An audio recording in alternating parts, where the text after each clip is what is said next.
சாரீஸ்ல பார்த்தா அவ்வளோ offer, pant t-shirt அதுல ஆஃபர், நைட்டிஸ்ல ஆஃபர். எங்க நம்ம வேலவன் ஸ்டோர்ஸ்ல. வேலவன் ஸ்டோர்ஸ், உஸ்மான் ரோட், டி நகர், சென்னை மற்றும் தூத்துக்குடி. மாண்புமிகு பேரவைத் தலைவர்களே, விமான விரிவாக்கத்திற்காக பரந்தூர் விமான நிலையத்தை அங்கே நிலம் எடுக்கின்ற ஒரு சூழ்நிலை ஏற்படுகின்ற பொழுது மாண்பு முதலமைச்சர் அவர்கள் அந்த திட்டத்தை ரத்து செய்து விட்டார்கள். அதில் எந்த மாறுபட்ட கருத்தும் கிடையாது.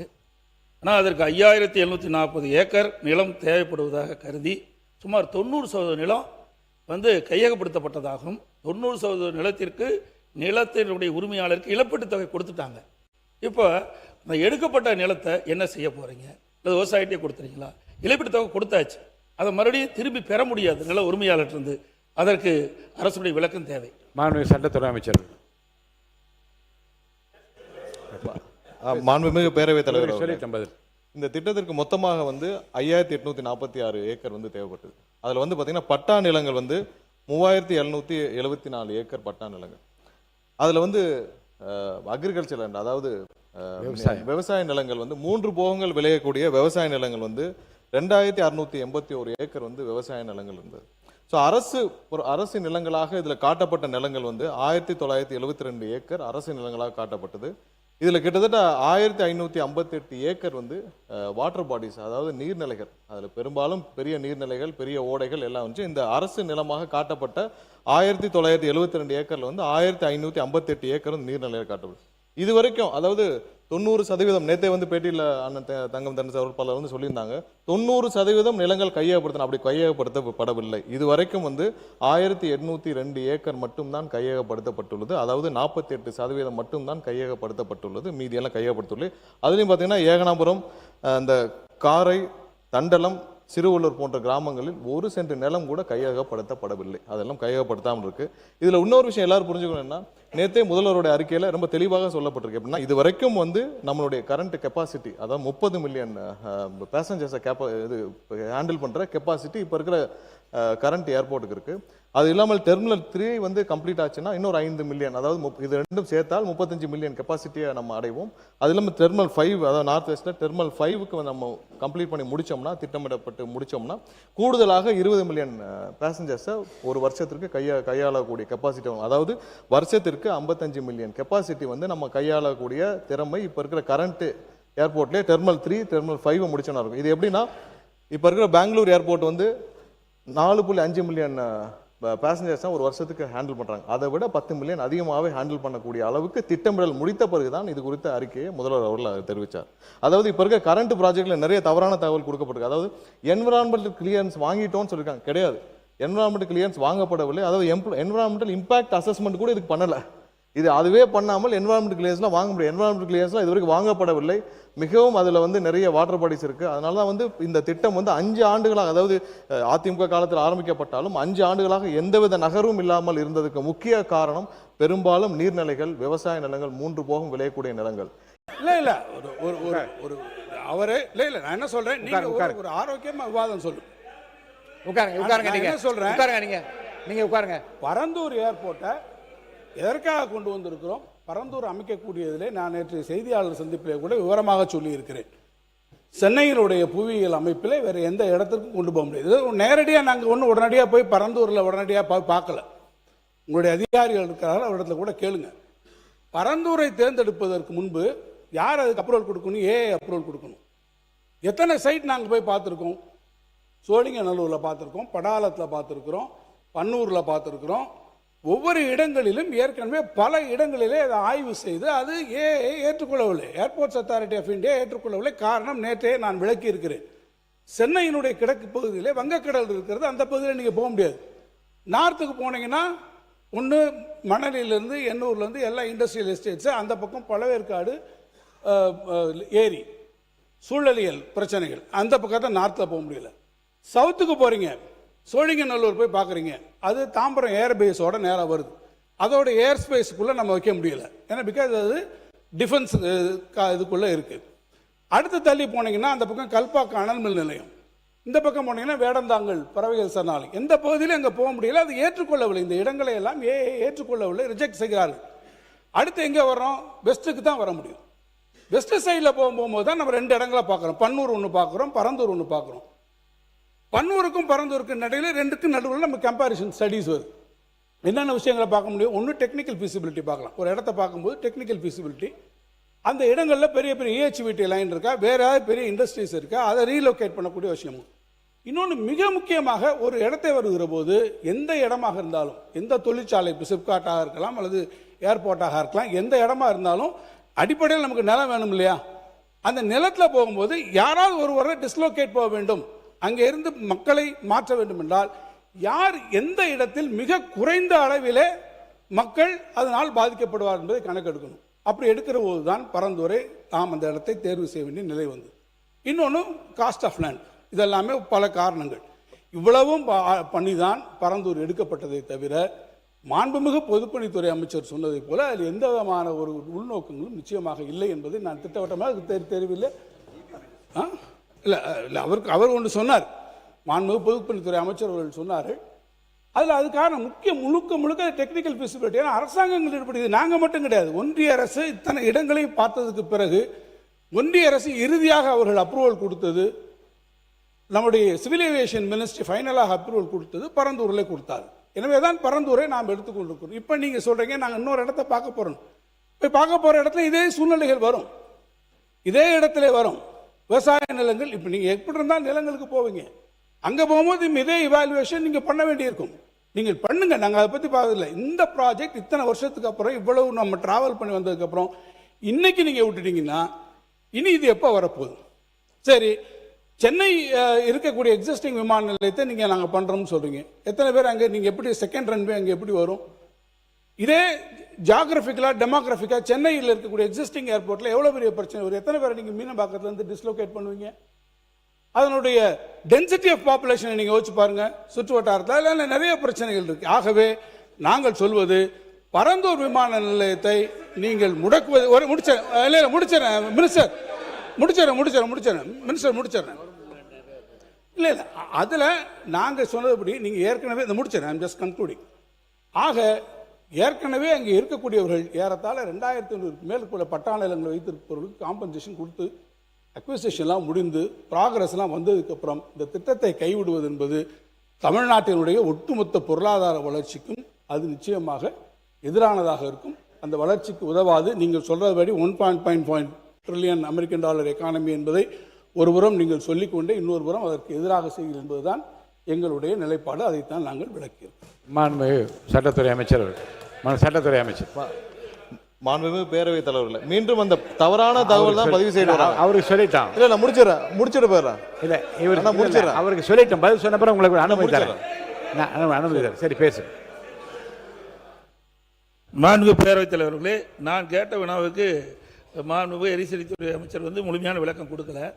ஏன்னா அங்கே பரந்தூர் விமான நிலையத்திற்கு அவர் பதிலளித்தது 48% நிலம் கையகப்படுத்திருக்கிறாங்க. அதில் 1702 ஏக்கர் நிலம் கையகப்படுத்தப்பட்டதாக, அதற்கு உண்டான இழப்பீட்டு தொகை விவசாயிடத்தை கொடுத்தாச்சு. இப்போ 1702 ஏக்கரை விவசாயிக்கு கொடுப்பீங்களா, இல்லை வேறு திட்டத்துக்கு பயன்படுத்துவீங்களா, இல்லை விவசாயத்திலிருந்து அந்த தொகையை பெறுவீங்களா என்ற விளக்கத்தை மாண்புமிகு எரிசக்தித்துறை அமைச்சர் விளக்க வேண்டும். மாண்புமிகு சட்டத்துறை அமைச்சர். மாண்புமிகு பேரவைத் தலைவர்களே, இதில் திரும்ப தவறான தகவல் கொடுத்துட்டு இருக்காங்கன்றதான் நம்ம சொன்னது. ஏன்னா 90லேருந்து 95% நம்ம அக்யூர் பண்ணி முடிச்சிட்டோம், அக்யூசேஷன் முடிச்சிட்டோம், கையகப்படுத்தி முடிச்சிட்டோம்னு சொன்னாங்க. அது கிடையாது. 48% மட்டும்தான் கையகப்படுத்தப்பட்டு உள்ளது. மீதி எல்லாம் அதில் 1500 ஏக்கர் நீர்நிலைகளாக இருக்கின்றதா நம்மளுடையது. இது கடந்த 5 வருடங்களாக இந்த இதில் கையகப்படுத்தப்பட்ட நிலங்கள் எப்படி எந்த மாதிரினா, யாரெல்லாம் வெளியூர்களில் வசிக்கிறார்களோ அவர்களுடைய நிலங்கள் மட்டும்தான் ஃபோர்ஸ்ஃபுல்லாக நீங்கள் உங்களுடைய வங்கி கணக்கில் போடப்படும் சொல்லி ஃபோர்ஸ்ஃபுல்லாக கையகப்படுத்தினாங்களே தவிர்த்து, உள்ளூரில் அதை நான் சொல்லப்பட்ட இந்த 4 பெரிய கிராமங்களில் இதுவரை 1 சென்ட் நிலம் கூட கையகப்படுத்தவில்லை. இந்த மக்கள் 1000 நாட்களுக்கு மேலே கடுமையான போராட்டம் நடத்தப்படுதான். அப்பொழுது எங்களுடைய தலைவர் அண்ணன் விஜய் அவர்கள், முதலமைச்சர், அவருடைய கவனத்திற்கு சென்று நேரடியாக அந்த மக்கள், ஏன்னா அந்த மக்கள் எல்லாம் அகதிகளாக ஆந்திராவிற்கு செல்ல தயாரானார்கள். ஸோ அப்போ தான் முதல்வருடைய கவனத்திற்கு கொண்டு போய் அவரே அதை சமூக ஊடகங்களாக வழியாக பார்த்து இதை நம்ம கண்டிப்பாக கையில் எடுக்கணும்னு சொல்லி முதல்வராக அப்பொழுது எங்களுடைய தலைவர் நேரடியாக தலையிட்டு நேரடியாக அந்த மக்களுக்கு போய் சொன்னது. ஏன்னா அந்த ப்ராஜெக்டை ஃபுல்லாக அண்டர்ஸ்டாண்ட் பண்ணி அப்போ இருக்கிற ரன்வே இங்கே இருக்கிற நீர்நிலைகள் மேலே போக முடியாதுன்னு சொல்லி முதல்வர் அவர்கள் அப்போயே அந்த ஏர்போர்ட் அத்தாரிட்டிக்குரிய நபர்களிடம் எல்லாரோடையும் ஆலோசிச்சிட்ட பிறகு தான் அந்த முடிவை ரொம்ப ஆழமாக அந்த முடிவை எடுத்து இந்த இடம் வந்து ஏர்போர்ட்டுக்கும் ரன்வேக்கும் உகந்ததில்லைன்னு சொல்லி பல வல்லுநர்களும் ஆலோசித்து அதுக்கப்புறம் தான் அந்த முடிவே எடுத்தார். ஏன்னா அது வந்து அந்த இடத்துல ரன்வே போட்டாலும் அது உகந்ததில்லைன்னு சொல்லி முடிவை எடுத்த பிறகு தான் அந்த முடிவை எடுத்தார். இப்போ உங்களுக்கு தேவை நம்ம ஒரு 55 மில்லியன் நபர்களை ஹேண்டில் பண்ணக்கூடிய கெப்பாசிட்டி உள்ள ஒரு ஏர்போர்ட் தான். ஏன்னா இன்னைக்கு பெங்களூர் ஏர்போர்ட்டை கம்பேர் பண்ணுறீங்க, பெங்களூர் ஏர்போர்ட்டோட கெப்பாசிட்டி இன்னைக்கு வந்து 4.5 மில்லியன் 44 மில்லியன் நபர்களை தான் ஹேண்டில் பண்ணுறாங்க ஒரு வருஷத்துக்கு. ஸோ அதை விட 10 மில்லியன் அதிகமாக ஹேண்டில் பண்ணக்கூடிய கெப்பாசிட்டிக்கான திட்டத்தை வகுத்த பிறகு தான் முதல்வர் அவர் நேற்று வந்து அந்த இதுவே வந்து அறிவிச்சாங்க. ஸோ இதெல்லாம் இதுக்கும் தொழில்துறைக்கும் ஒன்றும் நீங்கள் பெரிய வித்தியாசம்லாம் பண்ண வேண்டாம். அதற்கும் இதற்கும் வேற வேரியேஷன். நம்ம அதை விட அதிகமான ஹேண்டில் பண்ணக்கூடிய கெப்பாசிட்டி வச்சு தான் பண்ணுறோம். இதற்காக சொந்த நாட்டு மக்களையே வந்து நம்ம அகதிகளாக வெளியேற்ற முடியாது. அதற்கான மாற்று திட்டங்களை கண்டிப்பாக உருவாக்கப்படும். கையகப்படுத்த நிலம் குறித்து கண்டிப்பாக முதல்வர்கள் ஆலோசிச்சுட்டு என்ன முடிவோ பின்னாடி எடுக்கப்படும். அவங்க முடிச்சிட்டு வரையதான் மாண்பு தொழில்துறை அமைச்சர் தான். முன்னாள் முதலமைச்சர் உட்காருங்க. மாண்புமிகு உறுப்பினர் வந்து கேள்வி கேட்டிருந்தாரு. இந்த திட்டத்தை கைவிட்டுட்டீங்க, கையகப்படுத்திய நிலத்தை வந்து என்ன பண்ண போறீங்கன்னு. மாற்று தொழில் திட்டங்கள் மக்களை பாதிக்காதவாறு கையகப்படுத்தப்பட்ட நிலங்களில் செயல்படுத்தப்படும். இதன் மூலம் தொழில் வளர்ச்சி மற்றும் வேலை வாய்ப்பு, பொருளாதார வளர்ச்சி இப்பகுதியில் ஏற்படும். அதை விட இவ்வளோ நேரம் வந்து ஒரு சில விஷயங்கள் வந்து பேசிட்டே இருந்தாங்க. ஏன் பரந்தூர் கைவிடப்பட்டது? இதுக்கு வந்து முக்கிய ரீசன் வந்து அங்கே வந்து பல காலமாக ரைஸ் கல்டிவேஷன் வந்து பண்ணிட்டு இருக்காங்க. அதாவது 3 சீசன்ஸ், சாம்பா, தள்ளடி, சொர்ணாவரி அப்படின்ற 3 சீசனில் டிஃப்ரெண்ட் அந்த இது வந்து நம்ம கல்டிவேட் பண்ணிட்டு இருக்காங்க. ரொட்டேஷனில் கிரவுண்ட் நட்டும் சுகர் கேனும் பண்ணிட்டு இருக்காங்க. அதே மாதிரி ட்ரை சீசனில் பல்சஸ் அண்ட் மில்லட்ஸ் வந்து பண்ணிட்டு இருக்காங்க. இதை தவிர 10,000 ஆஃப் மெட்ரிக் டன் ரைஸ் வந்து ஆனுவலி தமிழ்நாடு சிவில் சப்ளைஸ் கார்பரேஷனுக்கு வந்து கொடுத்துட்டு இருக்காங்க அங்கே இருக்கிற விவசாயிகள். இது மட்டும் இல்லாமல் பிடிஎஸ் டிஸ்ட்ரிபியூஷனுக்கும் அவங்க வந்து கொடுத்துட்டு இருக்காங்க. இந்த நிலம் வந்து என்ன அப்படின்னு பார்த்தீங்கன்னா, எப்பயுமே ஒரு வாட்டர் பாடி, அதாவது மழை பெய்யாமல் இருந்தாலும் அங்கே வந்து கல்டிவேஷன் நடக்கக்கூடிய அப்படிப்பட்ட ஒரு விளை நிலம். அந்த இடத்த நம்ம வந்து இன்னைக்கு ஏர்போர்ட்டாக மாற்றணும்னு சொல்லிட்டு இருக்கோம். இதை தவிர அங்கே வாட்டர் கெனல் வந்து 2 இருக்குது. குணகரம்பாக்கம், கம்மங்கால் கெனல், 2 கெனல்ஸ் வந்து இங்கே இருக்குது. இது வந்து எப்படி உங்களுக்கு செயல்படுதுன்னா, ஒரு ப்ரெஷரை ரிலீஸ் பண்ணி அந்த வாட்டர் பாடி வந்து தானாகவே அடையார் ரிவருக்கும் செம்பரம்பாக்கம் லேக்குக்கும் இன்னைக்கு வந்து போய்கிட்டு இருக்கு. இதை நம்ம அழிச்சிட்டோம் அப்படின்னா ஆட்டோமேட்டிக்காக சென்னை சிட்டிக்கு வந்து உள்ளேயே ஃப்ளட் வர்றதுக்கான பல வாய்ப்புகள் இருக்குது. இவ்வளவையும் நம்ம அழிச்சு நம்ம ஒரு பரந்தூர் ஏர்போர்ட், நாம வந்து ஏர்போர்ட் வேணான்னு சொல்லவே இல்லை. இன்னொரு இடத்த நாங்கள் இந்த மாதிரி அதுவும் ஒரு சரிவான இருக்கிற ஒரு விளைநிலம், அந்த இடத்துல நீங்கள் எவ்வளோ தூரம் மண்ணை போட்டு ஒரு ஏர்போர்ட்டை நீங்கள் கொண்டு வருவீங்க? இது கொச்சினில் நடந்தது. இதனால 14 நாள் வந்து அந்த ஏர்போர்ட் வந்து பூட்டி கிடக்கப்பட்டது. இதே மாதிரி ஒரு விளைநிலத்தை கொண்டு வந்து அந்த ஏர்போர்ட் 14 நாள் பூட்டி கிடந்தது.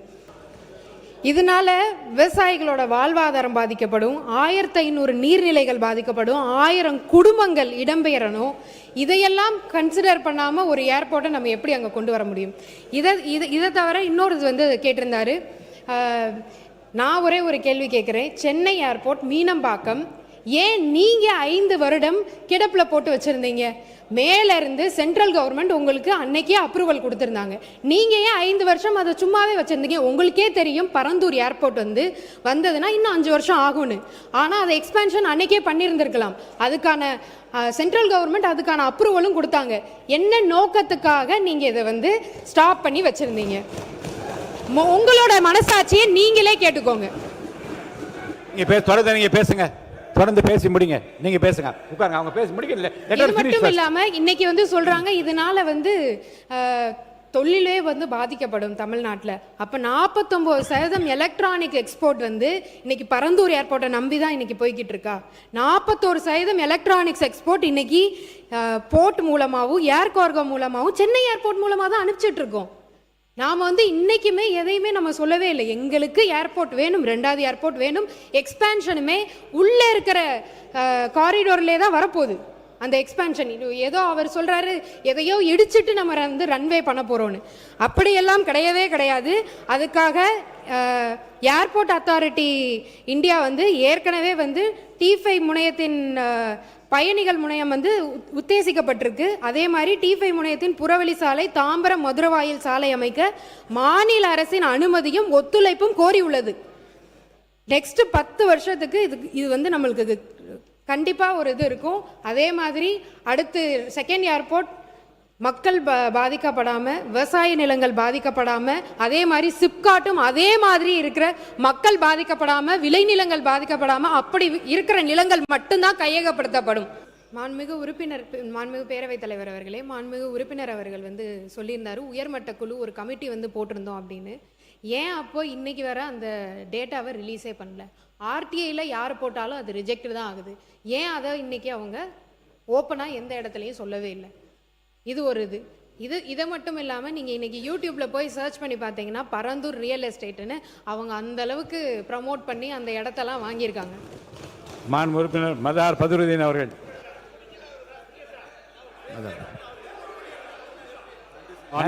நன்றி சொல்லி இல்லை குறுக்கீடு இல்லாமல் 24 நிமிஷம் உங்களுக்கு கொடுத்துட்டேன், போதுமானது.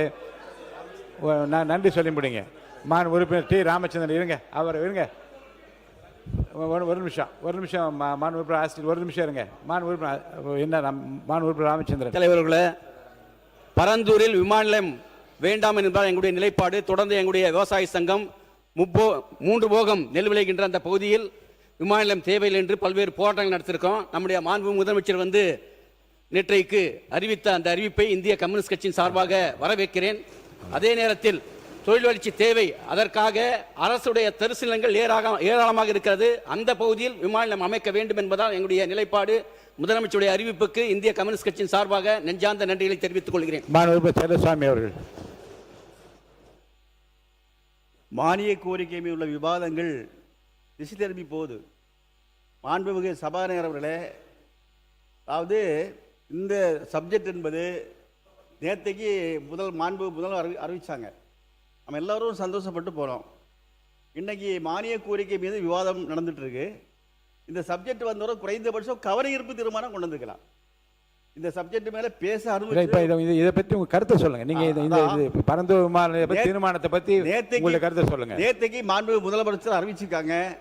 நாம் எல்லாரும் முடிவாக மாற்றுறோம், அதை நம்ம எல்லாரும் பாராட்டுறோம்.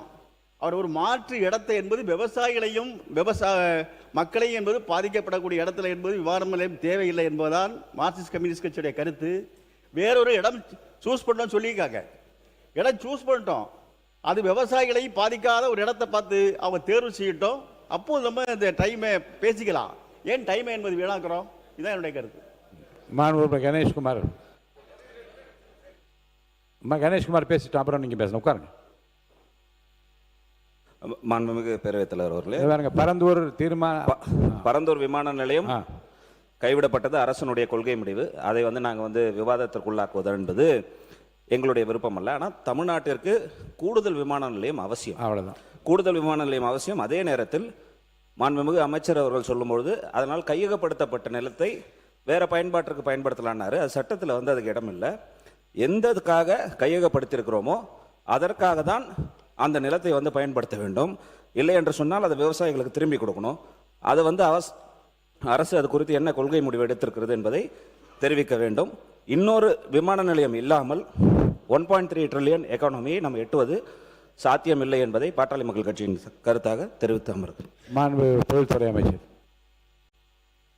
ஒரு இடத்த எடுத்தோன்னா அந்த பயன்பாட்டுக்கு தான் யூஸ் பண்ணணும்னு மாண்புமிகு உறுப்பினர் அவர் சொல்லியிருந்தாங்க. Right to fair compensation and transparency in land acquisition, rehabilitation and resettlement act 2013 clause 1999 படி ஒரு குறிப்பிட்ட திட்டத்திற்கு கையகப்படுத்தும் நிலம் அத்திட்டம் சில காரணங்களால் செயல்படுத்த இயலவில்லை எனில் மற்ற பொது திட்டங்களுக்கு அரசு ஒதுக்கீடு செய்து உத்தரவு வழங்கிட சட்டங்களில் வழிவகை உள்ளது. வேலுமணி அவர்கள். மாண்பு உறுப்பினர் எஸ்பி வேலுமணி அவர்கள் உட்காருங்க. மாண்பு கணேஷ்குமார் உட்காருங்க. மாண்பு எஸ்பி வேலுமணி அவர்கள். மாண்புமிகு பேரவைத் தலைவர் அவர்களே, நான் நேற்று முதலமைச்சருக்கு வைத்த கோரிக்கையை பற்றி தான் டிஸ்கஷன் போச்சு. நான் வைத்த கோரிக்கை என்னென்னா, எங்கள் கோவை மாவட்டத்தில் என்னோடய தொகுதிக்கு அருகில் இருக்கக்கூடிய இந்த ஜி ஸ்கொயர் நிறுவனம் 1000 ஏக்கருக்கு மேலே அவங்க வந்து அந்த நிலத்தை எடுத்து அதில் வந்து பார்த்தீங்கன்னா ஒரு பெரிய மலையை உடைச்சிருக்காங்க. நான் தனிப்பட்ட நிறுவனத்து மேலே தான் பண்ணேன், யார் மேலே அதில் குற்றச்சாட்டில். அப்போ தான் ஆஸ்தின் தேவையில்லாமல் இருந்துச்சார். 1000 ஏக்கர் வந்து நிலத்தை கையகப்படுத்தி அதில் பெரிய மலையே உடைச்சிருக்காங்க, மண் எடுத்திருக்காங்க. அரசு நிலங்களை வாய்க்கால்களை வந்து ஆக்கிரமிச்சிருக்காங்க. விவசாய நிலங்களை சட்டத்துக்கு புறம்பா பிரைவேட் நீங்க பரந்தூரை பத்தி சொல்றதுக்காக தான் உங்களுக்கு நான் அனுமதி அளிச்சேன். செய்தியை பற்றி சொல்றீங்க. முடிச்சறேன். அதே போல பாத்தீங்கன்னா இன்றைக்கு மான்களும் சிறுத்தை புலி கொல்லப்பட்டிருக்குது. அதான் முதலமைச்சர் நடவடிக்கை எடுக்கணும்னு சொன்னேன். அதே போல பாத்தீங்கன்னா இன்றைக்கு அந்த நிறுவனத்தின் மேல வந்து நடவடிக்கை மாண்பு முதலமைச்சர் எடுக்க வேண்டும். அதே போல பாத்தீங்கன்னா ஆசின் பேசும்போது சொன்னாரு, இந்த தொழில்துறையில அதாவது ஒரே இடத்துல எல்லா அப்ரூவ் கொடுக்கறது அவங்களுடைய ஆட்சின்னு சொன்னாங்க. நானும் தொழில்துறை அமைச்சரா 2011 இருந்தேன். அதாவது 1991 தான் துறைத்துறை அம்மா அவர்கள் சிங்கிள் விண்டோ சிஸ்டத்தை, சிங்கிள் விண்டோ கிளியரன்ஸ் கொண்டு வந்தாங்க.